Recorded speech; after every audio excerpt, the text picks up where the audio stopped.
Hi, I'm Laura. I'm part of the team here at Cloud Essentials. We do tricky data migration work into, out of and in between the world of Office 365 and I've been catching up with some of our recent projects in merger and acquisition scenarios. So I just wanted to share some of the challenges that our team have been coming across. Not obvious stuff like mail routing or appearing to the outside world as one new happy entity. Talking more about some of the unforeseen or maybe delicate situations that have given IT teams some sleepless nights. The first example is a UK fintech company who are merging Office 365 tenants with a Canadian company.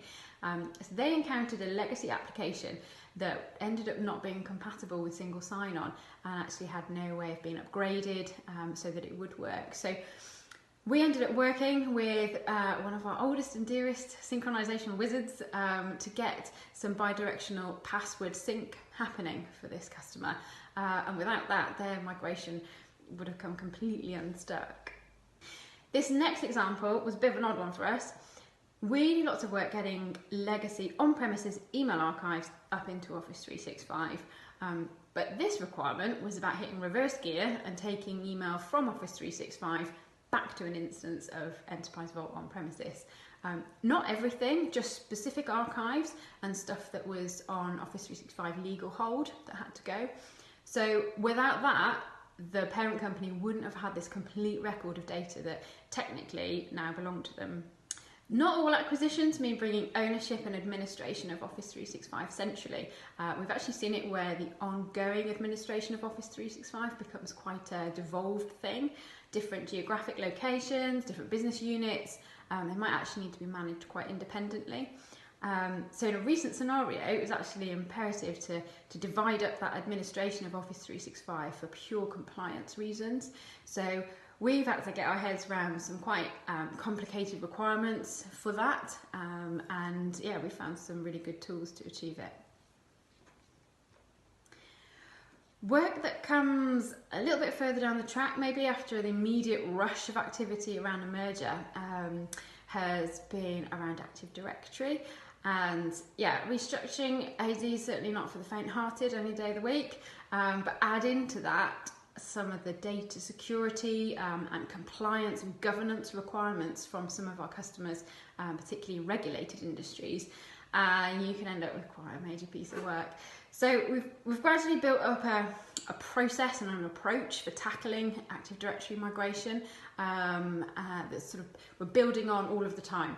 And as we're doing more and more, and yeah, we're certainly using very specific tools for automation and monitoring of some of those processes. The last thing I wanted to share is not so much technical, more about people. When we take a company to Office 365, we walk them through this in-depth planning exercise, pilot phases, you know, we leave nothing to chance. But we've seen that in mergers and acquisitions, the situation can really kibosh what was otherwise a perfectly formed Office 365 adoption strategy. You know, despite what Microsoft tells you, let's face it, we're all still on quite a big cloud learning curve. To be fair, some companies really flying with it, others, yeah, not so much. But a merger situation can crash together two companies at completely different stages on their cloud journey. So from a user perspective, you know, one day you're happily business as usual. The next, you've got all the stuff going on with the merger and the politics of all of that, but also, you know, you sit at your desk and you're supposed to be using Teams and Skype for Business has disappeared from view and you've got absolutely no idea where anything is in SharePoint.